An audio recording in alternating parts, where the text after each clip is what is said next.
Hey, what's up you guys? It's Dorothy and welcome back to my channel. In today's video, we're going to go into chapter 12 of Killing Mr. Griffin by Lois Duncan.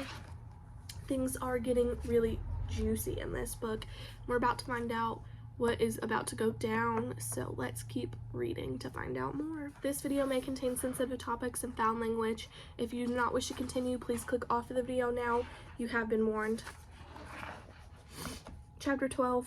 At 3:30, the four of them got into Jeff's car and drove into the mountains. The afternoon was warm and still, and the air that poured in through the open window smelled of pine needles and sunshine. "Don't you feel like we're playing the same scene twice?" Jeff asked. "It's like last Saturday all over again. You're even all sitting in the same places in the car." "I wish it was last Saturday," David said wistfully. "I wish we could go back then and start all over." "There's one nice difference," said Betsy. "The creep's not with us. How come you let her slide out, Mark?" "She's in this as much as the rest of us. Why doesn't she have to do some of the dirty work too?" "She couldn't take it," Mark said. "So you're babying her? That's not fair." Betsy's mouth puckered into a pout. "If Sue can get out of this part, why shouldn't I? I'm a girl too." "It's not that," Mark said impatiently. "There's no fair about it. It's just that Sue's at the freak-out point, and it's not going to take much to push her over. If she does crack, she runs and tells her dad the whole story. Besides, she's done her bit today. She had a scene with the cops this morning." "I hope she didn't blow it," Jeff muttered. "She didn't. I talked with her afterward. She fed them exactly what I told her to." "Who couldn't do that?" Betsy said. "It doesn't take an Academy Award-winning actress with the soft little voice of hers and those big, near-sighted cow eyes blinking behind those glasses." "Cut it out," David broke in sharply. "Don't talk about her that way." "Why not? Don't tell me you like her." "I don't believe it. Not you, not her. It's impossible." "She's a nice girl." "Oh, I'm sure she is. So nice she can't dirty her hands digging a hole in the ground or moving the car or anything like that. All she can do is sit on her ass and cry and slobber all over Mark's shirt and—" "I said cut it out," David repeated angrily. And Jeff, glancing over at her in surprise, said, "What's got into you, Bets? You sure are in a shitty mood. None of us were looking forward to this part, but it's got to be done, and you said yourself it's good not having Sue along." "Okay now," Mark said, cutting off the conversation with a gesture of his hand. "We're almost to the clearing. There ahead, right around the bend." He strained forward in the seat. "There's the car. Did you bring the key, Jeff?" "Sure, I wouldn't come without that."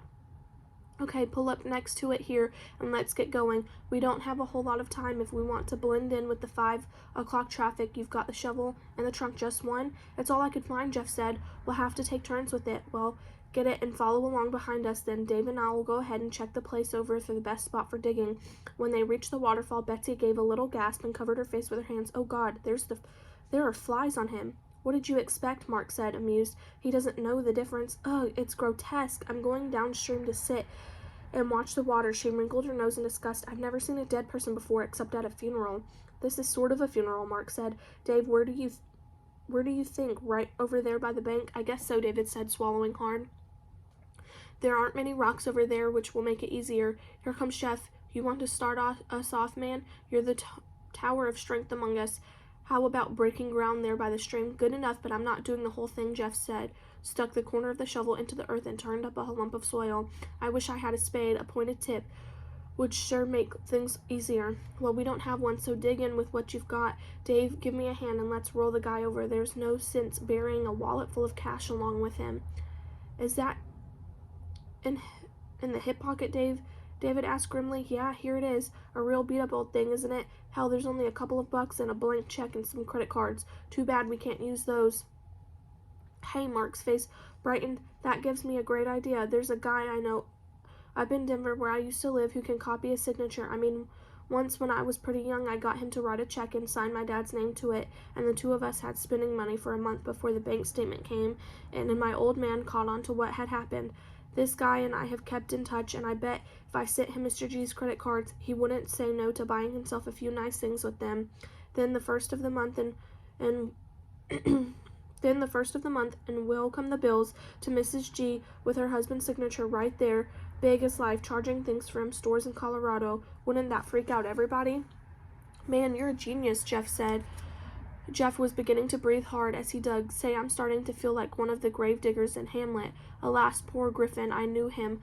Horatio, somebody else. Take a turn." "You dig a while, Dave," Mark said. "Let's see, when I send the credit cards, I'd better send along the driver's license for ID. Let me check what else is in here. A library card, we don't need that. Here's a picture of some woman, maybe his wife, not bad looking. I wonder what she saw, Mr. G. Don't ask me, Jeff said. You think Betsy's okay? Sure, she's tough. Where'd she go anyway? She's down there at the place where we had the picnic. Maybe you'd better go talk to her, Mark said.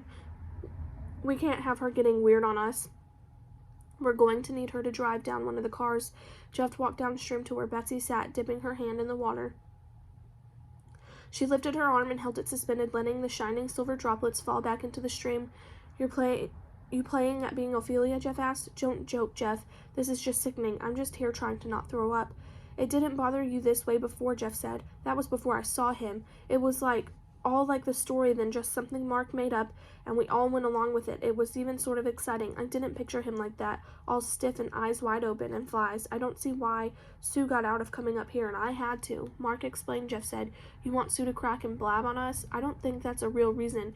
You saw how she was with Mark last night, hanging on to him and crying and being all helpless, and the way he fussed over her. Susie, it's all right, baby. It's all right, sweetie. It worked, didn't it? He got her simmered down. What's it to you anyway? Mark's not your private property. I don't like to see him lowering himself that way. It's degrading. That's a weird thing to say. Jeff gave her an odd look. Whose girlfriend are you anyway? Mark's or mine? That's a stupid question, so I'm stupid. Or maybe I'm just beginning to get over being stupid. There was a strange flat note of his voice. How long has it been since you've been out anyway without Mark? Weeks, months, maybe? How about last week when I wanted to see that motorcycle flick and Mark had already seen it and you said you didn't want to go and we should pick something else to do so Mark could be in on it? He's your best friend, isn't he? I didn't want him to feel left out. The way you're acting, you'd think he was your best friend. Jeffrey Garrett, you're talking like some sort of jealous... Hey, Jeff, Mark's voice rang down to them, faint against the sound of the rushing water. Come here and take over the digging, will you? Dave's exhausted. You better pull yourself together, Jeff said gruffly to Betsy, because you're going to drive one of the cars. He turned on his heel and strode back upstream to where David stood, leaning on the shovel, staring down morsely into the shallow pit. That was the result of their efforts. You didn't make much headway, Jeff told him irritably. I did my best. My arms are about to fall off. Time's running out on us, Jeff, Mark said. You'll have to finish this up. Another foot or so should do it, I think. It better, Jeff growled, because I'm not taking it down any further. He took the shovel from David's hands and began to plunge it into the earth with great furious stabs. That'll boy, Mark said. At this rate, we'll have it done in no time. He stood watching his hands in his pockets. Suddenly, he smiled. I wish I had my iPod. Why's that? A little music makes work go faster. Besides, there's always music at funerals. We could pick out some good songs for this one, Down by the Old Mill Stream, would be an appropriate, or the Scottish thing, Where, oh where has my Highland laddie gone? Some joke, Jeff muttered, but a moment later he smiled slightly also. Yeah, and that old group, the Grateful Dead, could lead the singing that's from Griffin's era, isn't it? Good one. Then just especially for Betsy, they'd do Brush Away the Blue Tail Fly. Mark was hyper, running out on frequency above all of them.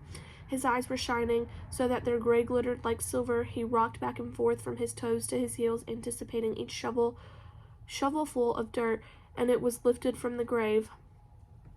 That should do it, he said after a time. It would be better if we were deeper, but there isn't time for that. Let's lower in the body. Dave, what are you doing there? Just David was kneeling beside the dead man. He glanced up almost guiltily. I thought his eyes ought to be closed. That's a nice gesture. Mark turned to Jeff. Go call Betsy up here. We can't let her miss the last chapter. She's pretty shook up, Mark. I think we ought to let her be. Okay, if you say so. You know her better than I do. What's that you're doing now, Dave? Dave had taken off his windbreaker and laid it over the face of the man on the ground. This will keep the dirt off of him. He won't know the difference. I will, though, David said stiffly. I don't want the dirt to be right on his face. Suit yourself. It's your jacket. Are we ready, Jeff? Get a grip under his shoulders, Dave. Get his feet. I don't want to, David said. You do it. It's almost over, man. I said you do it. David turned abruptly and started back along the path toward the clearing. The thin golden rays of the late afternoon sun fell on his back and shoulders, but the air had already grown cool enough to make him shiver. The hands at his sides were gripped into fists, fingernails biting into the palms. He could still feel the shape of the shovel handle in his fingers curled around it. It has to be done, Mark had said, and it was true, and he doesn't know the difference. And that was true also. If the words the Reverend Chandler spoke from the pulpit were correct, the body had come to bury was no more than the deserted shell of a man.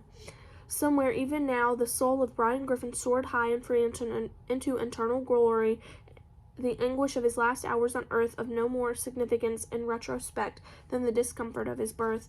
We should have said a prayer, David thought, and since he could not bring himself to turn and go back, he began to recite one, drawing comfort from the familiarity of the words that he had murmured nightly since babyhood. Our Father, which art in heaven, hallowed be thy name. He reached the end of the path and stepped onto the clearing where the two cars stood side by side. He started first for Jeff's car and then, on impulse, opened instead the door of the Chevrolet and climbed in behind the steering wheel. In times past, he had sometimes amused himself by contemplating how cars often seemed extensions of people who owned them. There was Jeff's car, large and loud and flashy, and David's mother's compact, economical, and serviceable. Betsy's mother's Honda was small.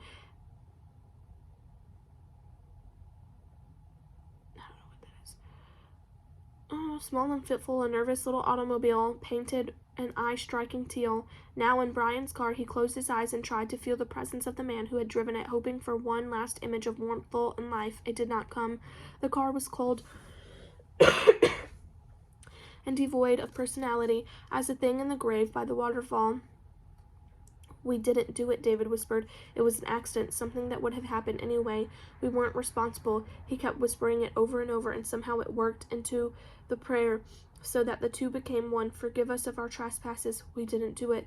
Deliver us from evil. It was an accident. He kept his eyes closed, mouthing the words in a desperate attempt to project them into space. For thine is thy kingdom. We were not responsible. Please, please believe me. It would have happened anyhow. He heard their voices as they came back along the path and opened his eyes and saw them approaching. Mark was in the lead, of a strange Mark, no longer the cool, sullen, self-contained young man with sleepy eyes, but a vicarious, sparkling Mark, talking and talking. Who is that person? David asked himself as he watched the boy come striding toward him across the clearing. I have never seen that person before. It was as though the life that had left Mr. Griffin had spilled over into Mark Kinney, and he was filled suddenly with an uncontainable double portion. Behind him, Jeff seemed almost stolid, and Betsy was tight-faced and expressionless. There you are, Mark said, as he reached the car.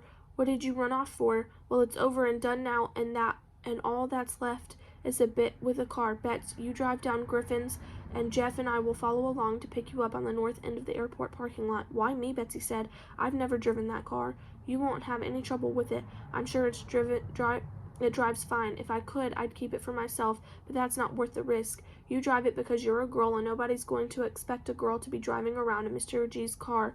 Dave, you go along with her. When you reach the airport, pull into the lower lot where they have long-term parking. Wipe your prints off the steering wheel and anything else you may have handled. Leave the car unlocked and the key in the ignition. Why should they leave the key? Jeff asked. Somebody might rip it off. That's the whole idea, Mark said with a grin. Can you think of a better way to get rid of a car than to have somebody steal it? If the guy who takes it gets picked up with it, that's his problem, not ours. That's not bad, Jeff regarded Mark with grudging respect. You've really thought out everything. The thing that bothers me is, what if I get stopped? Betsy presented. The police are bound to be looking for the car by this time. What do I do if somebody spots us? Nobody will if you do your job right, Mark told her.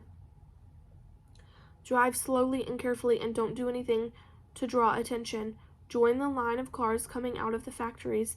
Dave will be with you to keep his eyes peeled for cops. He'll spot them before they spot you, and if you see one, pull into the first driveway you see, as though you lived there, and wait till he passes. All right, Betsy agreed nervously. David slid over on the seat and let her in behind the wheel. They had little to say to each other. Betsy started the engine, and they drove back down to the highway and followed the line of the mountain range north and west until it intersected with Coors Road. There, as Mark had predicted, they were immediately caught up in a stream of traffic that swept them anonymously past the outer edges of town. They reached the airport and pulled into the lot, with Betsy leaning out the open car window to take the ticketed projected from the dispenser at the gate. Where shall I park? Does it matter? I can't think why. Any space should do. Suddenly, David caught his breath. Our luck's run out on us. There's a police car behind us.